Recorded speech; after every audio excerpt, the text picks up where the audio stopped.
Пуших в продължение на 37 и повече години, но сега вече съм горда непушачка.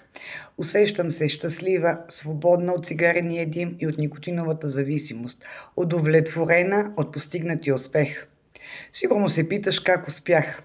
С промяна на мисленето, която дойде като следствие от много научени неща и заблуди, свързани с цигарите. При тази промяна ми помогна прекрасната Светла Александрова и нейната програма "Откажи цигарите с удоволствие". Тя много умело ме водеше през джунглата от ограничаващи мисли, съмнения, заблуди, митове, свързани с цигарите. В крайна сметка, с нейна помощ и с помощта на прекрасните хора от групата, успях да стигна до този щастлив финал. И съм безкрайно благодарна за това. Благодаря, Светле. Благодаря, прекрасни момичета. Една щастлива непушачка. Циклама Иванова.